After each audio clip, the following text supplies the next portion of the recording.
Hello everyone, welcome to my channel maths with Kunde. हम लोगों ने पिछली क्लास में होमोजीनियस डिफरेंशियल इक्वेशंस पर क्वेश्चन नंबर 10 तक कंप्लीट कर लिया था। तो आज हम लोग उसी के आगे और कुछ क्वेश्चंस 11 से लेकर 15 तक सॉल्व करेंगे। तो अगर स्टार्टिंग से आप लोगों ने ये कोर्स नहीं पढ़ा है या तो आप चाहते हैं कि हम स्टार्टिंग से बिल्कुल कोर्स को पढ़ें ऑर्डिनरी डिफरेंशियल इक्वेशन, तो एक प्लेलिस्ट बना हुआ है ऑर्डिनरी डिफरेंशियल इक्वेशंस के नाम से, उसमें से आप देख सकते हैं। और ये क्वेश्चंस सभी यूनिवर्सिटीज़ के लिए इम्पॉर्टेंट हैं, क्योंकि चाहे बीएससी का हो, बीटेक या इंजीनियरिंग कोई भी कोर्स आप कर रहे हैं तो उनमें ये बड़े इंपॉर्टेंट होते हैं और इसको हम लोग पूरी तरीके से सॉल्व करके देखेंगे। तो क्वेश्चन नंबर 11 है, यहीं से हम लोग आगे कंटिन्यू करेंगे। तो 11th क्वेश्चन में है यहाँ dy by d x is equal to y upon x है और माइनस एक्स अपॉन वाई और e to the power minus y upon x. तो यहाँ पर हम लोगों को बिल्कुल क्लियर दिख रहा है कि ये जो है अलग अलग टर्म को स्प्लिट करके बना दिया गया है और इसको और हम लोग फर्दर कुछ सॉल्व नहीं कर सकते। जैसे पीछे के क्वेश्चन हम लोग सॉल्व करते थे डिवाइड करके, तो ये बना बनाया एकदम रेडीमेड तैयार है, इसमें कुछ नहीं करना है, बस लेट कर लेना है y is equal to v x. तो y की जगह यहाँ वी एक्स हम अगर एज्यूम करें तो फिर क्या होता है, इसको x के रिस्पेक्ट में डिफ्रेंशिएट किया जाता है, जैसे हमें dy बाई डी एक्स का वैल्यू क्या हो जाए, मिल जाए। तो इसको हम x के रिस्पेक्ट में डिफ्रेंशिएट करेंगे, तो ये dy बाई डी एक्स हो गया। यहाँ v को रोक कर हम जो x को डिफ्रेंशिएट करेंगे तो इनटू में आ जाएगा 1 और प्लस x को रोक कर v का करेंगे तो dv बाय dx। मतलब यहाँ प्रोडक्ट रूल लगा दिया गया है, दो फंक्शन मल्टीप्लाई में है तो इसलिए v को रोक कर x का कर दिया 1 और प्लस x को रोक कर v का किया तो dv बाय dx। तो इस तरीके से ये हमेशा ही होता है और पीछे के क्वेश्चंस में हम लोग यहाँ पर देख चुके हैं ये v plus x d v by d x. जब भी हम लोग y is equal to v x assume करेंगे तो dy बाई डी एक्स की जगह पर आ जाएगा ये। यहाँ एक चीज़ हम लोग और ध्यान दे सकते हैं कि y के अपॉन में अगर हम x को ले आए तो इक्वल में क्या आ जाएगा v। तो जहाँ जहाँ y अपॉन एक्स लिखा है हम वहाँ डायरेक्ट v जो है पुट कर देंगे। तो इसका चाहे हम इक्वेशन 1 नाम लिख सकते हैं, सो दैट इक्वेशन 1 बिकम्स। तो इक्वेशन 1 क्या हो जाएगा, ये जो हम लोगों ने सब्स्टिट्यूशन है ये इसको यहाँ पर उठाकर पुट कर देंगे। तो y की जगह वी एक्स या तो वही हुआ y अपॉन एक्स की जगह v, ये पुट कर देंगे इक्वेशन 1 में। और dy बाई डी एक्स की वैल्यू है ये इतना v plus x dv by d x, इसको उठाकर यहाँ पुट किया जाएगा तो ये बन जाएगा v plus x dv by d x is equal to y upon x की जगह यहाँ v हो गया और माइनस, अब ये क्या है, ये y अपॉन एक्स ना होकर x अपॉन वाई। तो x अपॉन वाई जब यहाँ से निकालेंगे तो इसका रेसिप्रोकल करेंगे तो x अपॉन वाई हो जाएगा और v का रेसिप्रोकल 1 अपॉन v हो जाएगा। तो ये हो गया और यहाँ भी y अपॉन एक्स की जगह हम पुट करेंगे v, तो ये v और v कैंसिल हो जाएगा। तो उसके बाद हमारा यहाँ पर बच जाएगा x dv by d x और इज इक्वल टू माइनस का e to the power minus v upon v। अब ये यहाँ पर वेरिएबल सेपरेट हो गए हैं तो ये इधर मल्टीप्लाई हो जाएगा, हम वेरिएबल को सेपरेट करेंगे dv के साथ v वाला और dx के साथ x वाला, तो ये इधर मल्टीप्लाई होगा v इंटू डी वी और e to the power minus v upon में आ जाएगा और ये dx अपॉन में x, dx ऊपर चला जाएगा x नीचे और ये माइनस पहले से लगा हुआ है। तो अब बस जब वेरिएबल सेपरेट हो गए तो बस इसको इंटीग्रेट कर देना है, तो दोनों साइड इंटीग्रेशन करेंगे तो ये ऊपर आएगा, ये हो गया v into e to the power v dv और इसको इंटीग्रेट करेंगे तो आ जाएगा माइनस का लॉग ऑफ x। अब यहाँ पर ये लॉग आ गया तो कांस्टेंट को भी हम लॉग में ले सकते हैं, क्योंकि लॉग लॉग रहेगा तो उसको सिंप्लीफाई करने में आसानी होगी, केवल c भी लिख सकते हैं। अगर कुछ टर्म लॉग में आ रहा है तो कांस्टेंट को लॉग में लिया जा सकता है, अगर tan में आ रहा है तो tan c ले सकते हैं। मतलब कांस्टेंट चूज करते हैं हम लोग अपने अकॉर्डिंग, जैसा फंक्शन होता है वैसा। अगर सब कुछ साइन में आ रहा है तो कांस्टेंट भी हम साइन सी ले लेंगे, ऐसा जैसे सिंप्लीफाई करने में आसान रहता है। अब यहाँ पर हम लोग आइलेट वाला फॉर्मूला लगाएंगे और यहाँ पर इसको हम लोग करेंगे। तो यहाँ पर ये v क्या है, ये अलजेब्रा है, और e टू द पावर क्या है हमारा, एक्सपोनेंशियल है। तो ये अलजेब्रा है, तो आइलेट वाले रूल के हिसाब से जब आइलेट लगाते हैं तो उसमें अलजेब्रा पहले आता है और एक्सपोनेंशियल बाद में आता है। तो अलजेब्रा पहले आ रहा है तो ये फर्स्ट फंक्शन होगा, और एक्सपोनेंशियल बाद में है तो हमारा सेकेंड फंक्शन होगा। तो इसको हम इंटीग्रेट करेंगे, तो फर्स्ट फंक्शन और इंटीग्रेशन ऑफ सेकेंड फंक्शन, फिर माइनस फर्स्ट वाले का डिफरेंशिएशन, मतलब v को डिफरेंशिएट करेंगे तो 1 आएगा, और सेकेंड वाले का इंटीग्रेशन वापस से ये आएगा। उसके बाद इसका पूरे का इंटीग्रेशन फिर से किया जाएगा। अब ये इसको हम सिंप्लीफाई कर सकते हैं log a और माइनस log b, तो log a बाई b मतलब c अपॉन x, तो ये log c अपॉन x इस तरीके से हो जाएगा। तो ये बन गया हमारा, कंबाइन कर दिया इसको हमने। अब उसके बाद और इसको आगे देखते हैं, ये हमारा क्या है, v into e to the power v, और माइनस का ये 1 मल्टीप्लाई करने से कोई फायदा नहीं होगा, e to the power v का integration e to the power v ही होगा, और इधर तरफ से लिखा हुआ है log of c upon x। अब यहाँ से हम e to the power v common लेंगे तो आएगा v माइनस 1 और log of c upon x, ये आ जाएगा। अब v का ओरिजिनल वैल्यू हम लोग सब्स्टिट्यूट करेंगे, तो v का ओरिजिनल वैल्यू हम लोगों ने क्या रखा है, v की जगह पुट करेंगे y अपॉन x, तो यहाँ हो जाएगा e to the power y upon x, और ब्रैकेट में यहाँ y अपॉन x माइनस 1 और log of c upon x। उसके बाद एलसीएम ले लेंगे, तो यहाँ पर ये बन जाएगा y minus x whole upon x is equal to log of c by x। तो ये हमारा जो x है ये इस साइड मल्टीप्लाई में आ जाएगा, x into log of c upon x।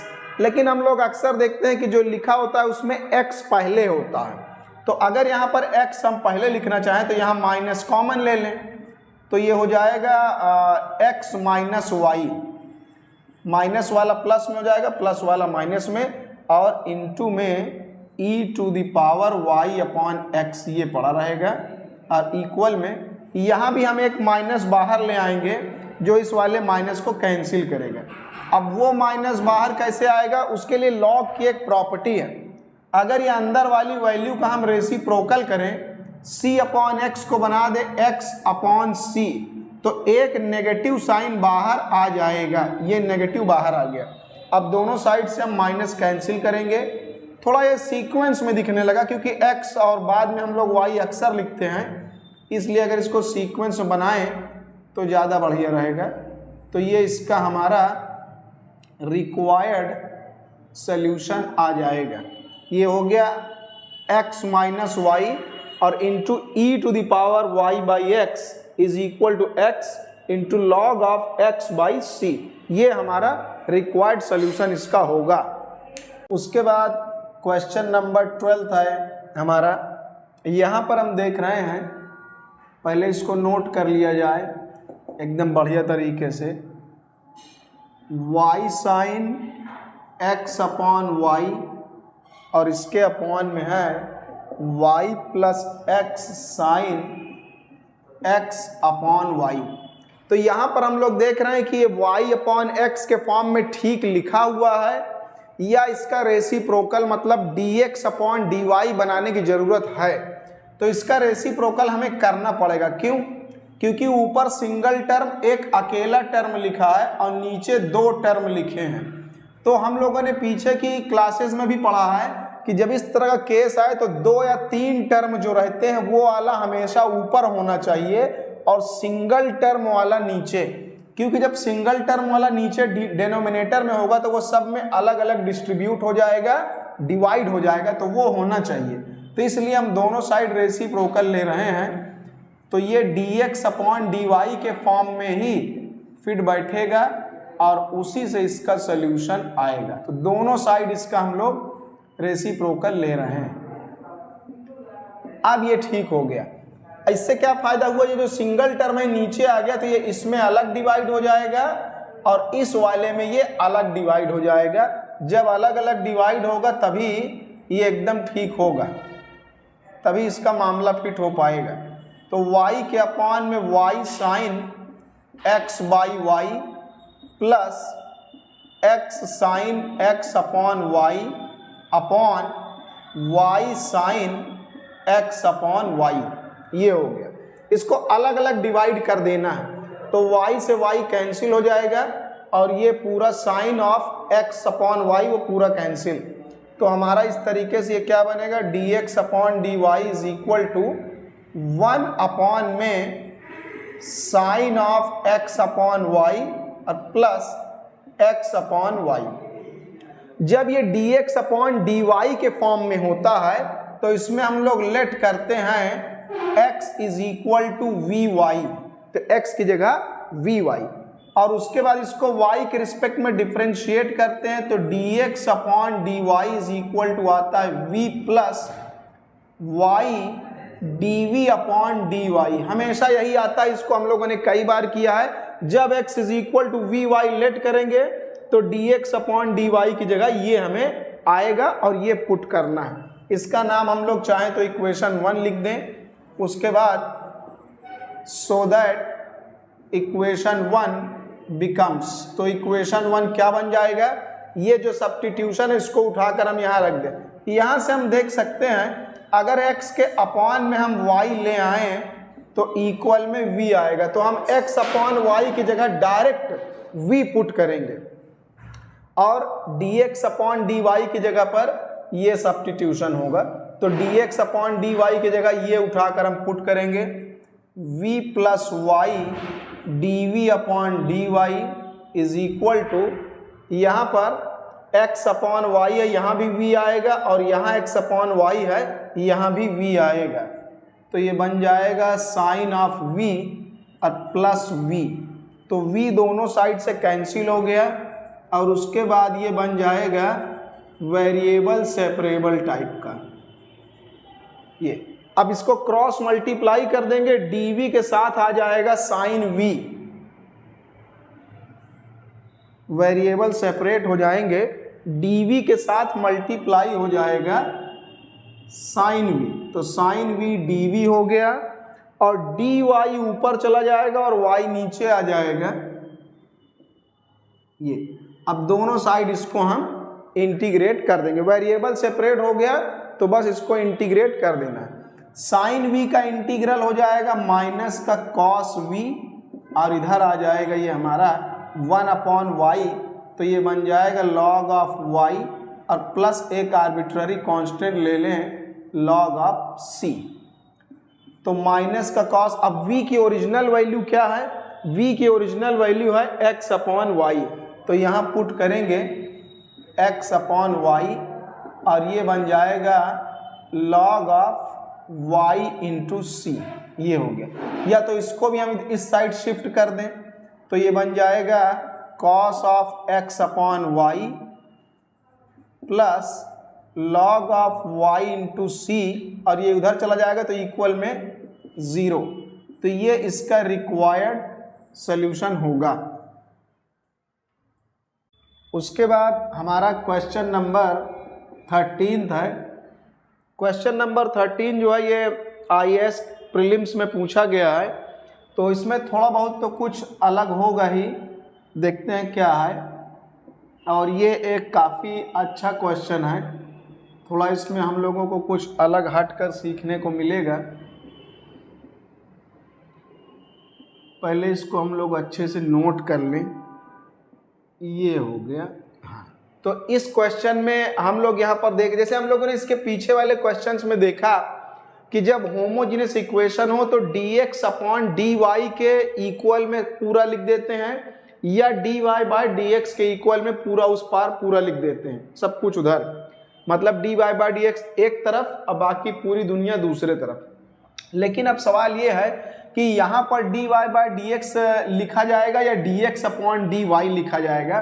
तो हम लोग यहाँ पर देख रहे हैं कि इसमें भी दो टर्म है और इसमें भी दो टर्म है, कोई किसी पर डिवाइड नहीं होगा। तो ऐसी सिचुएशन में हमें dy बाय dx ही लिखना चाहिए, तो उसमें dy बाय dx लेकर ही चलेंगे, कोई दिक्कत नहीं है। फर्स्ट फॉर्म जो है ये पूरा प्लस में पूरा उस साइड चला जाएगा तो ये माइनस में हो जाएगा, ये हमने उसको पूरा उधर शिफ्ट कर दिया माइनस में। अब dy अपॉन dx हम निकाल लेंगे, dy बाय dx, तो ये dy के अपॉन में dx आ गया, तो ये जो हमारा है x cube plus 3xy square, इसके अपॉन में आ जाएगा y cube plus 3x square y, और ये माइनस भी साथ में आ जाएगा नीचे, लेकिन हम माइनस ऊपर लगा दे रहे हैं ये। तो अब हम लोग यहाँ पर देख रहे हैं कि अगर इसमें हम इसको अलग अलग डिवाइड करें और इसमें भी अलग अलग डिवाइड करें तो वो होगा नहीं। ऐसा हम तब करते हैं जब ऊपर दो या दो से ज़्यादा टर्म हो और नीचे सिंगल टर्म हो, तो अलग अलग डिवाइड कर देते हैं। लेकिन ऊपर भी दो टर्म है नीचे भी दो टर्म है तो कोई बात नहीं, वैसे ही पड़ा रहने देंगे। तो इसमें हम लोग सबसे पहले कोशिश करेंगे कि ये पूरा जो है ये दिया हुआ है फंक्शन, ये पूरा y अपॉन एक्स या x अपॉन वाई के फॉर्म में आ जाए। तो हम लोगों ने यहाँ dy बाई dx लिखा है, तो हम इसको कोशिश करेंगे कि ये पूरा फंक्शन y अपॉन एक्स के फॉर्म में ट्रांसफॉर्म हो।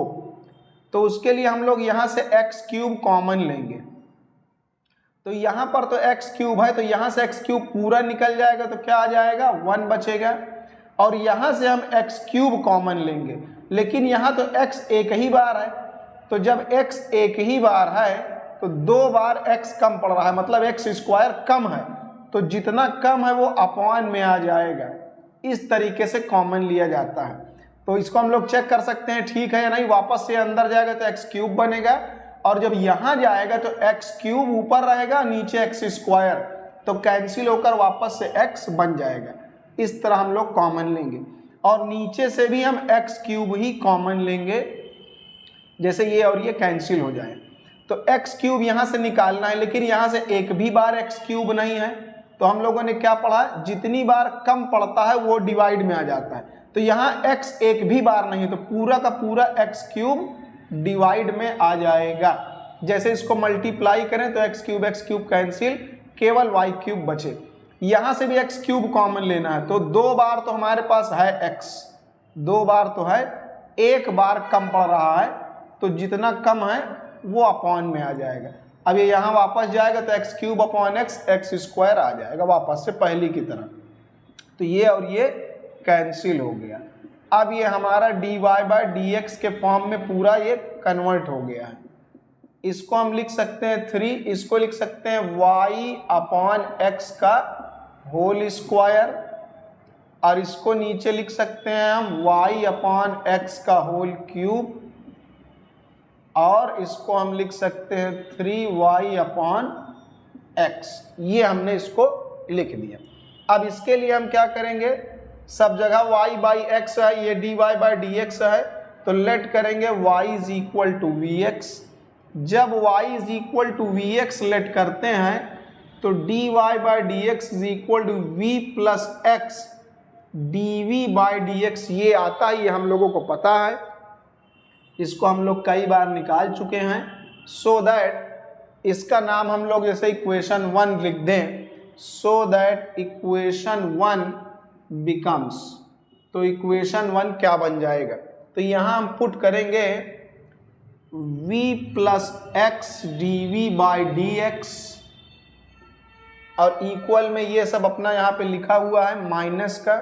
हम लोग यहाँ देख रहे हैं अगर हम y के अपॉन में x ले आए तो इक्वल में क्या बचेगा v, तो हम डायरेक्ट जहाँ जहाँ y अपॉन एक्स लिखा है वहाँ वहाँ v पुट करेंगे। तो यहाँ v पुट करेंगे तो 3v² हो जाएगा, और यहाँ v पुट करेंगे तो v³ हो जाएगा, और यहाँ v पुट करेंगे तो 3v हो जाएगा। ये बन गया। अब हम लोगों ने इसको पीछे भी पढ़ा है कि जब हम लोग y = vx इसमें पुट कर देते हैं तब ये वेरिएबल सेपरेबल में ट्रांसफॉर्म हो जाता है। ये वाले v को हम इस साइड ले आएंगे और थोड़ा सा और सिंप्लीफाई करेंगे इसको, तो ये बन गया हमारा x dv/dx। ये इधर ही रहेगा, ये v उधर चला जाएगा माइनस में। ये है 1 + 3v² upon v³ + 3v - v। ये v उधर गया तो माइनस में हो गया। अब इसको हम एलसीएम वगैरह लेकर और सिंप्लीफाई करेंगे। तो यहाँ जब एलसीएम लिया जाएगा, ये ब्रैकेट ओपन कर देंगे, -1 - 3v², और यहाँ एलसीएम लेंगे तो -v⁴ और माइनस का 3v² और होल अपॉन v³ + 3v। अब इसको हम डिसेंडिंग ऑर्डर में यानी स्टैंडर्ड फॉर्म में अरेंज करेंगे, तो v⁴ वाला पहले आएगा, -3v² तो -6v² एंड -1 लास्ट में, और यहाँ से v³ + 3v। ये हो गया। अब वेरिएबल आराम से सेपरेट हो जाएंगे। हम लोग यहाँ पर माइनस वापस से कॉमन ले लेते हैं। जब माइनस बाहर कर लेंगे तो सारे टर्म प्लस में आ जाएंगे। ये माइनस हमने कॉमन ले लिया। अब ये ऊपर चला जाएगा v³ + 3v, और ये इसके अपॉन में आ जाएगा v⁴ + 6v² + 1। ये dv हो गया, और ये इधर ऊपर चला जाएगा dx, और x आ जाएगा अपॉन में। तो ये वेरिएबल्स को हमने यहाँ पर सेपरेट कर लिया। जब वेरिएबल सेपरेट हो जाते हैं तो उसको हमें क्या करना होता है, इंटीग्रेट करना होता है। अब वेरिएबल सेपरेट हो गए तो बस इसे हम इंटीग्रेट कर देंगे दोनों साइड, बस काम हो गया। इधर भी इंटीग्रेट कर दिए और इधर इंटीग्रेट कर लिए। जब ये इधर आ गया और ये नीचे आ गया तो यहाँ एक माइनस बचा है, वो माइनस यहाँ लगा रहेगा। ये माइनस अपनी जगह पर पड़ा हुआ है। अब हम देखते हैं कि अगर हम नीचे वाले फंक्शन को क्या करें, डिफरेंशिएट करें। अगर हम इसको डिफरेंशिएट करें तो आएगा ये 4v⁴ और 2 नीचे आ जाएगा प्लस का 12v। लेकिन हम लोग यहाँ पर देख रहे हैं कि नीचे वाले का डिफरेंशिएशन करने पर ऊपर वाला नहीं आ रहा। लेकिन अगर यहाँ हम 4 का मल्टीप्लाई कर दें तो यहाँ बन जाएगा 4v³ और 4 3 या 12, इसकी तरह बन जाएगा। तो यहाँ 4 मल्टीप्लाई हमें करना चाहिए, तो हम ऊपर 4 मल्टीप्लाई करेंगे तो यहाँ 4 मल्टीप्लाई होगा और यहाँ भी 4 मल्टीप्लाई होगा। लेकिन जब हम 4 मल्टीप्लाई कर रहे हैं अपना काम बनाने के लिए तो हमें 4 डिवाइड भी करना होगा। तो यहाँ हम एक 4 डिवाइड में डाल दे रहे हैं और ये हो जाएगा log ऑफ x इंटीग्रेशन, और प्लस एक कांस्टेंट हम लगाएंगे, वो भी log में लगा देंगे। कांस्टेंट को भी log में लेंगे क्योंकि सब कुछ यहाँ log में ही आ रहा है। तो अब इससे फायदा क्या हुआ, जब नीचे, अब ये नीचे वाले को डिफरेंशिएट करने पर करेक्ट ऊपर वाला आएगा। अगर डेनोमिनेटर का डिफरेंशिएशन करने पर करेक्ट न्यूमरेटर आए तो इसके लिए सीधा टेक्निक है log ऑफ डेनोमिनेटर। डेनोमिनेटर को log में लिख देंगे, हो गया पूरे का इंटीग्रेशन। यही टेक्निक है। मतलब डेनोमिनेटर को डिफरेंशिएट करने पर अगर न्यूमरेटर आएगा तो log ऑफ डेनोमिनेटर कर देना, इंटीग्रेशन हो गया। और इस साइड log a और माइनस log b, तो ये बन गया log a अपॉन b, मतलब c अपॉन x, ये बन गया। ये 4 इधर जाके मल्टीप्लाई में चला जाएगा और यहाँ पर हम v की जगह पर original value y upon x put कर देंगे। यहाँ पुट करेंगे y अपॉन x, तो ये बनेगा y⁴ अपॉन x⁴, और यहाँ भी v की जगह y अपॉन x पुट करेंगे तो स्क्वायर लगा है तो स्क्वायर लगा रहेगा और +1। ये 4 इधर मल्टीप्लाई में आ जाएगा। log of c upon x। लेकिन ये जो पावर 4 लगा है, ये पावर 4 जब इसके ऊपर जाएगा तो हम यहाँ c की पावर 4 लगा सकते हैं, c की पावर 4 और पूरे का होल पावर लगेगा। मतलब ये है कि जब ये ऊपर जाएगा तो c अपॉन एक्स की होल पावर लग जाएगा। तो हम पावर अलग अलग लगा दे रहे हैं, ये अलग पावर और x की अलग पावर। लेकिन हम लोगों ने पढ़ा है कांस्टेंट की पावर लगाने से कोई फायदा होता नहीं है। तो यहाँ पर c की पावर 4 आ रहा है कांस्टेंट, तो उस कांस्टेंट को हटाकर वहाँ हम कोई नया कांस्टेंट लिख दे रहे हैं, कैपिटल C या कुछ भी लिख सकते हैं। तो वहाँ पर हम लोग एक नया कांस्टेंट लिख देंगे, एक सिंगल कैपिटल C हमने लिख दिया, वो एक सिंगल कांस्टेंट है और यहाँ से ये पावर 4 हट जाएगा। तो ये इसको हम लोगों ने यहाँ पर सिंप्लीफाई कर लिया। अब लॉग दोनों साइड से कैंसिल हो जाएगा, लॉग हट जाएगा दोनों साइड से, तो ये बन गया y to the power 4 upon x to the power 4 और 6y square upon x square plus 1। और ये लॉग हट जाएगा दोनों साइड से, तो ये c अपॉन x की पावर 4 आएगा। जब x की पावर 4 यहाँ आकर मल्टीप्लाई होगा तो ये जब यहाँ पर ये पूरे मल्टीप्लाई होगा, यहाँ भी होगा, यहाँ भी होगा और यहाँ होगा। तो जब यहाँ मल्टीप्लाई होगा तो ऊपर का पावर 4 नीचे का x की पावर 4 कैंसिल। तो अब हमारा x की पावर 4 यहाँ आकर मल्टीप्लाई हो जाएगा। तो वो जब इसमें मल्टीप्लाई होगा x का पावर 4 तो x का पावर 4 ऊपर आएगा और x का पावर 4 नीचे कैंसिल हो जाएगा। तो केवल y का पावर 4 बचेगा और x की पावर 4 यहाँ जब मल्टीप्लाई होगा ऊपर ही मल्टीप्लाई होगा आकर, तीनों टर्म में होगा। तो x की पावर 4 ऊपर रहेगा और x स्क्वायर नीचे, तो 2 बार कैंसिल हो जाएगा।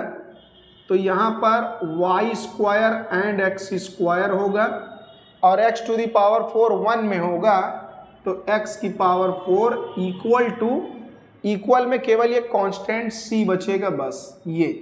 तो यही हमारा इस क्वेश्चन का रिक्वायर्ड सॉल्यूशन है, यही इसका आंसर होगा। उसके बाद क्वेश्चन नंबर 14 है, ये भी IAS के एग्जाम में आ चुका है। x dy by d x is equal to, यहाँ पर ब्रैकेट के बाहर लिखा है y and log y minus log x plus 1, ये लिखा हुआ। तो इसको हम देखते हैं, पहले सिंप्लीफाई किया जाएगा। यहाँ हम देख रहे हैं कि log y minus log x, तो log a minus log b क्या होता है, log a अपॉन b, तो log y अपॉन x बन जाएगा और प्लस 1। फिर ये x हम इधर अपॉन में ले आ देंगे, y अपॉन x, और यहाँ पर log के अंदर y बाई एक्स प्लस 1 यहाँ पर लिखा हुआ है। तो हम यहाँ पर देख रहे हैं कि dy बाई डी एक्स है और यहाँ भी y अपॉन एक्स के फॉर्म में ट्रांसफॉर्म हो गया है। तो सब्स्टिट्यूशन करेंगे, let y is equal to v x. जब y की जगह वी एक्स लेट करते हैं तो dy by d x is equal to v plus x dv by d x आ जाता है। इसका नाम हम चाहे तो इक्वेशन 1 लिख दें, सो दैट इक्वेशन 1 बिकम्स, तो इक्वेशन 1 क्या बन जाएगा, dy बाई डी एक्स की जगह हम पुट करेंगे यहाँ v plus x dv by dx। और यहाँ पर हम लोग देख रहे हैं कि y के अपॉन में अगर हम x ले आए तो इक्वल में v आएगा, तो हम y बाई एक्स की जगह पर डायरेक्ट यहाँ v पुट कर देंगे और यहाँ भी log के अंदर भी वैसे ही y अपॉन एक्स की जगह पर v प्लस 1, और उसके बाद ये v अंदर मल्टीप्लाई होगा v log v और 1 में मल्टीप्लाई होगा तो प्लस का v। तो बहुत बढ़िया, ये और ये कैंसिल हो गया। तो x dv by d x is equal to v log of v।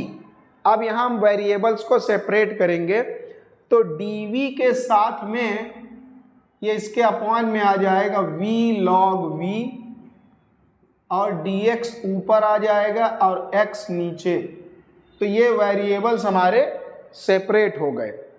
बस अभी इसको इंटीग्रेट कर देना है, बस काम खत्म। इसको हम लोग थोड़ा दूसरे तरीके से लिख सकते हैं।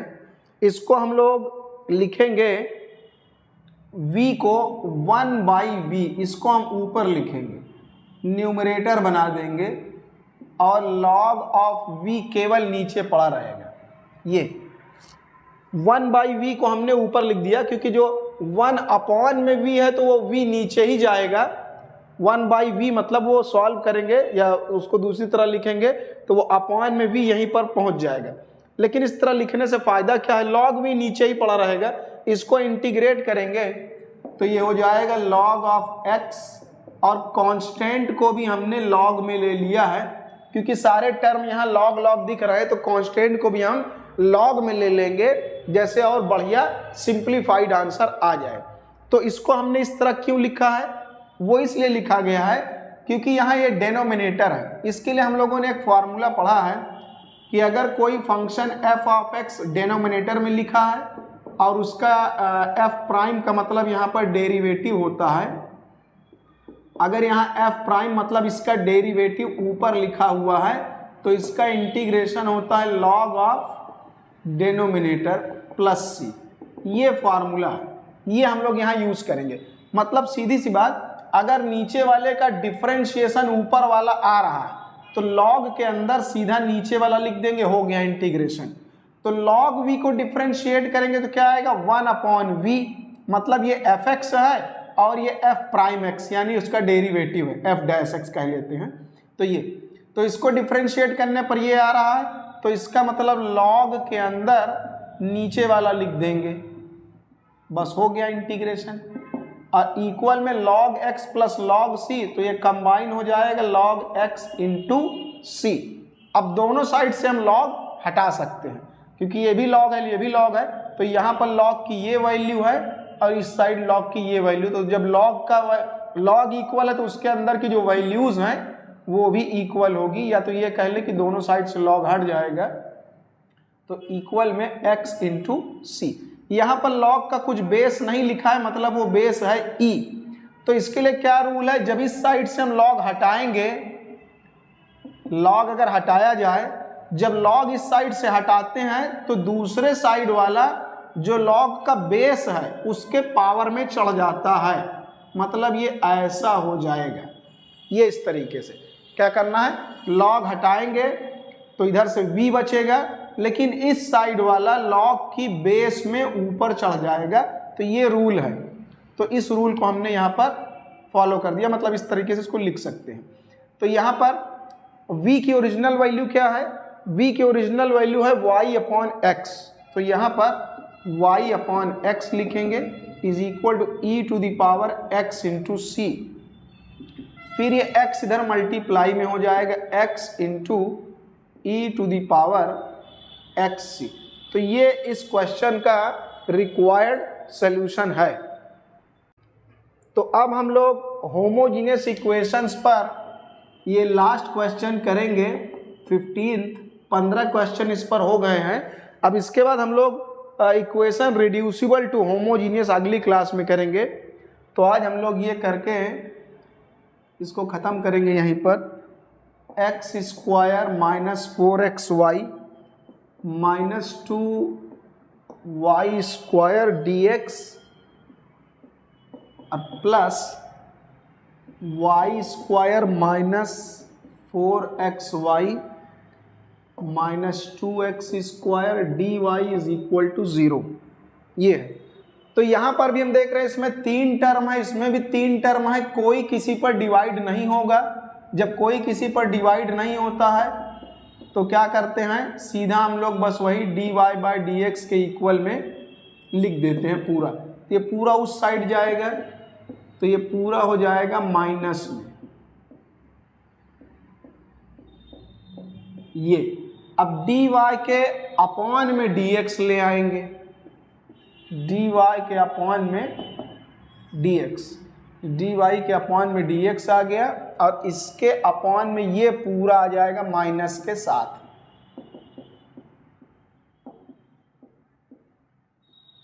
ये पूरा इसके अपॉन में आ जाएगा।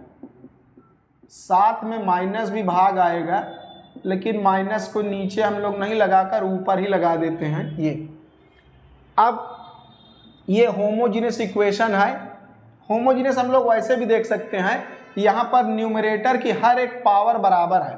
यहाँ पर पावर 2 है, यहाँ भी वेरिएबल की पावर 2 है, और यहाँ पर है 1 और 1 दोनों की पावर प्लस करेंगे तो यहाँ भी पावर 2 है।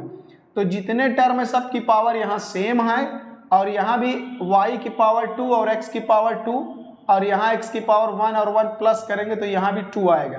तो न्यूमरेटर के हर टर्म की पावर सेम है और डिनोमिनेटर के हर टर्म की पावर सेम है, इसलिए यहीं से पता चल गया कि क्या है, होमोजीनियस है। अब इसमें वही हम लोग सब्स्टिट्यूशन करेंगे, let y is equal to vx। जब कंफर्म हो जाए कि ये होमोजीनियस है तो y की जगह vx पुट करेंगे, और उसी तरीके से dy by d x is equal to v plus x dv by d x आएगा। इसका नाम हम लिख देते हैं इक्वेशन 1। तो सो दैट इक्वेशन 1 बिकम्स, तो अब इक्वेशन 1 हमारा क्या बन जाएगा, यहाँ इसको पुट करेंगे v plus x d v by d x, और यहाँ भी हम लोग जहाँ जहाँ y है वहाँ वहाँ vx पुट कर देंगे, या तो इसमें हम लोग एक्स स्क्वायर कॉमन ले लें, नीचे भी एक्स स्क्वायर कॉमन ले लें, जैसा हम लोगों ने क्वेश्चन नंबर 13 में किया था, एक्स क्यूब कॉमन लेकर कैंसिल कर दिया था तो y बाई एक्स बन गया था। वैसे भी कर सकते हैं, चाहे हम डायरेक्ट y की जगह vx पुट कर दे, कोई दिक्कत नहीं है, दोनों तरीके से आ जाएगा, चाहे जैसे किया जाए। तो यहाँ हम लोग इस तरीके से भी कर ले रहे हैं, y की जगह यहाँ पुट करेंगे vx, और यहाँ भी हम y की जगह पुट करेंगे vx, तो हो जाएगा v स्क्वायर एक्स स्क्वायर, और यहाँ भी y की जगह vx तो v स्क्वायर एक्स स्क्वायर, और यहाँ भी y की जगह vx, जहाँ जहाँ पर y है वहाँ वहाँ हम vx पुट करेंगे। अब इसमें से एकदम पक्का है कुछ ना कुछ कॉमन जरूर आ जाएगा। देखते हैं, यहाँ पर एक्स स्क्वायर है, यहाँ भी x इंटू एक्स स्क्वायर है, और यहाँ भी एक्स स्क्वायर है, तो एक्स स्क्वायर हर टर्म में है, बाहर हो जाएगा, यहाँ से आएगा 1, और यहाँ से एक्स स्क्वायर निकल गया तो 4v, और यहाँ से एक्स स्क्वायर निकल गया तो 2v स्क्वायर। उसी तरह नीचे से भी यहाँ एक्स स्क्वायर है, x इंटू एक्स, ये वाला x दो बार यहाँ भी एक्स स्क्वायर हो गया मिलाकर, और यहाँ भी एक्स स्क्वायर, तो एक्स स्क्वायर यहाँ भी कॉमन लेंगे, v स्क्वायर माइनस का 4v एंड यहाँ माइनस का 2। तो हम लोगों ने जैसे क्वेश्चन नंबर 13 में किया था, पहले ही एक्स क्यूब कॉमन ले लिया था और कैंसिल हो गया, तो बात वही है, चाहे पहले ही एक्स स्क्वायर यहाँ से कॉमन लेकर कैंसिल कर दें, तो या तो फिर बाद में हम लोग वो करें, y की जगह vx पुट करें तब एक्स स्क्वायर बाहर आ गया, तो किसी भी तरीके से करें, चाहे पहले ही यहाँ पर हम लोग कॉमन लेते एक्स स्क्वायर कैंसिल कर देते तो y अपॉन एक्स में ट्रांसफॉर्म हो जाता, और सीधा y बाई एक्स की जगह हम लोग v पुट कर देते क्वेश्चन नंबर 13 की तरह। तो ऐसे भी कर सकते हैं, y की जगह vx पुट कर दें, बाद में वो अपने आप ही एक्स स्क्वायर बाहर आ जाएगा, उसमें कोई दिक्कत नहीं है, वो अपनी मर्जी वाली बात है, हम कैसे करते हैं, दोनों तरीके से कर सकते हैं। अब यहाँ पर ये माइनस अंदर जाएगा तो माइनस का 1, और माइनस माइनस प्लस का 4v, और ये प्लस का 2v स्क्वायर, और whole upon v square minus 4v minus 2, और ये जो v है उस साइड जाएगा तो माइनस में हो जाएगा, उस साइड गया तो माइनस में। तो अभी इसको हम एलसीएम लेकर थोड़ा सा और सिंप्लीफाई करेंगे, -1 plus 4v plus 2v square. अब ये यहाँ पर जाएगा, एलसीएम होगा तो v ये पूरा इसमें मल्टीप्लाई में होगा तो v अंदर मल्टीप्लाई हो जाएगा, तो ये बन जाएगा माइनस का v क्यूब, और ये माइनस यहाँ भी माइनस है तो माइनस माइनस प्लस, ये v इसमें मल्टीप्लाई होगा 4v स्क्वायर, और ये यहाँ जाएगा तो माइनस माइनस प्लस का 2v, मतलब ये पूरा यहाँ आ गया और v इसमें मल्टीप्लाई हो गया माइनस के साथ। अब होल अपॉन में v square minus 4v minus 2। अब देखते हैं यहाँ पर क्या सॉल्व हो रहा है, कुछ कैंसिल हो रहा है या क्या बन रहा है, जो भी बन रहा है उसको हम लोग आराम से सॉल्व कर लेंगे। तो ये हो गया हमारा x dv by d x और इसको हम लोग डिक्रीजिंग ऑर्डर में सेट कर लें तो पहले v क्यूब है माइनस का v क्यूब, उसके बाद स्क्वायर वाला, तो यहाँ 4v स्क्वायर है और 2v स्क्वायर, तो 4 और 2 मिलाकर 6v स्क्वायर प्लस का, और ये प्लस का 4v और प्लस का 2v, तो प्लस का 6v, उसके बाद कांस्टेंट वाला टर्म, तो कांस्टेंट वाला टर्म यहाँ एक ही है माइनस का 1, तो वो हमारा लास्ट में आ जाएगा। उसके बाद नीचे वाला तो वैसे ही पड़ा हुआ है v square minus 4v minus 2, तो वेरिएबल्स को सेपरेट कर लेंगे, वेरिएबल यहाँ सेपरेट हो भी गए हैं। यहाँ पर हम लोग एक काम करें कि माइनस कॉमन लेकर बाहर कर लेंगे, तो ये हो जाएगा v क्यूब और साइन चेंज हो जाएगा माइनस कॉमन लेने पर, minus 6v square minus 6v plus 1 और होल अपॉन में v square minus 4v minus 2। अब वेरिएबल सेपरेट हो जाएगा, ये इस साइड आकर मल्टीप्लाई हो जाएगा, v square minus 4v minus 2 और ये अपॉन में आ जाएगा v cube minus 6v square minus 6v plus 1, minus हम उधर ही छोड़ देंगे, माइनस अपनी जगह पर पड़ा रहेगा और dx ऊपर चला जाएगा मल्टीप्लाई में और x नीचे, तो dx के साथ x वाला और dv के साथ v वाला पूरा सेपरेट हो गया, मतलब वेरिएबल सेपरेबल बन गया। तो अब इसको हम क्या करेंगे, दोनों साइड इंटीग्रेट कर देंगे। तो सबसे पहले हम इसमें नीचे वाले को डिफरेंशिएट करके देख रहे हैं क्या ऊपर वाला आ रहा है क्या, तो नीचे वाले को डिफरेंशिएट करेंगे तो ये आएगा 3v स्क्वायर और 2 नीचे आ जाएगा तो 2 6 12v और माइनस का 6 आएगा और 1 0 हो जाएगा। तो इसमें से हम लोग 3 कॉमन ले लेते हैं, तो 3 कॉमन लेंगे तो v square minus 4v minus 2, बहुत बढ़िया। तो नीचे वाले को डिफरेंशिएट करने पर ऊपर वाला हमारा बन गया, लेकिन एक दिक्कत है, ये बन तो गया लेकिन यहाँ पर 3 की कमी है, यहाँ 3 हमारे पास नहीं है, तो इसके लिए हम लोग क्या काम करें, बस हम लोग थोड़ा सा दिमाग लगाते हैं। इसमें हम लोग क्या काम करते हैं, 3 का एक मल्टीप्लाई कर दे रहे हैं और एक 3 डिवाइड कर दे रहे हैं, एक बार ऊपर 3 का मल्टीप्लाई किया गया, एक बार नीचे, मतलब डिवाइड मल्टीप्लाई कर दिया। इससे क्या फायदा होगा, अब नीचे वाले का डिफरेंशिएशन करने पर करेक्ट ऊपर वाला आएगा। जब नीचे वाले को डिफरेंशिएट करने पर करेक्ट ऊपर वाला आ जाता है तो इससे क्या होता है, सीधा अभी हम लोगों ने पढ़ा है, अगर डिनोमिनेटर का डिफरेंशिएशन न्यूमरेटर आ रहा है पूरा का पूरा, तो बस लॉग ऑफ डिनोमिनेटर, लॉग के अंदर डिनोमिनेटर को लिख दिया जाता है, बस हो गया, इतना पूरे का इंटीग्रेशन ये आ गया।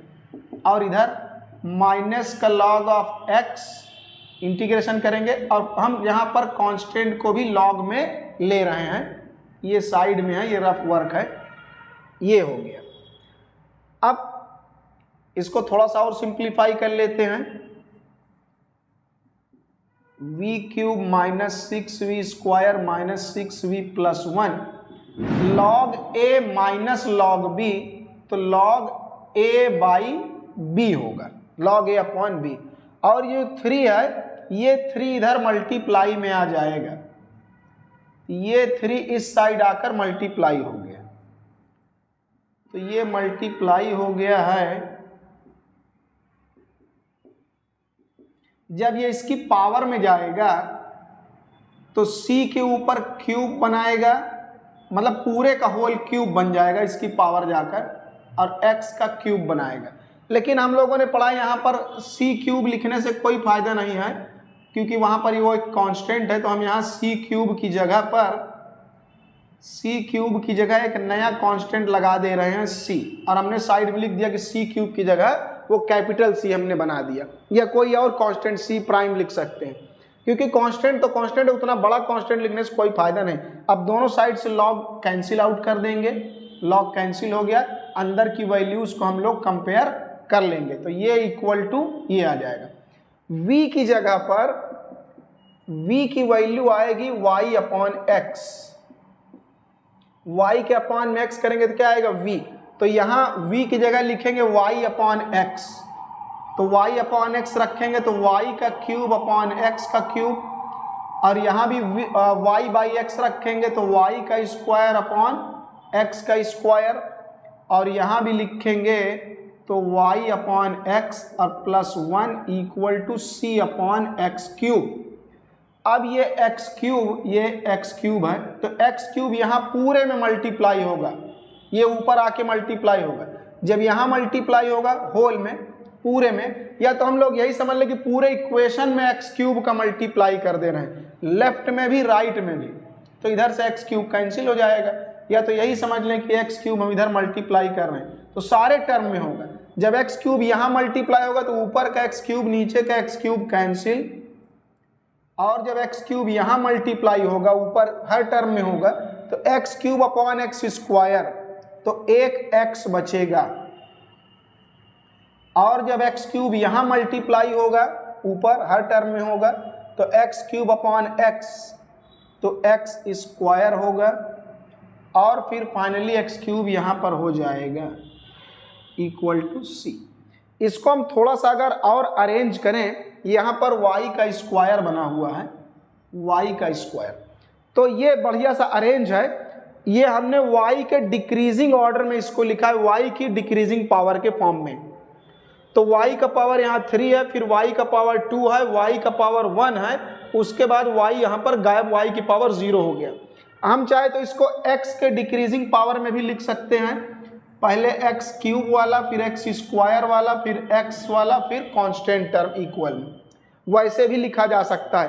पहले x क्यूब वाला लिख देते हैं, फिर x स्क्वायर वाला टर्म, फिर x वाला, फिर ये जिसमें x की पावर 0 उसको लास्ट में इक्वल टू c। तो दोनों तरीके से, चाहे y की डिक्रीजिंग पावर में लिखें चाहे x की डिक्रीजिंग पावर में। तो ये क्वेश्चन नंबर 15 का रिक्वायर्ड हमारा सोल्यूशन है।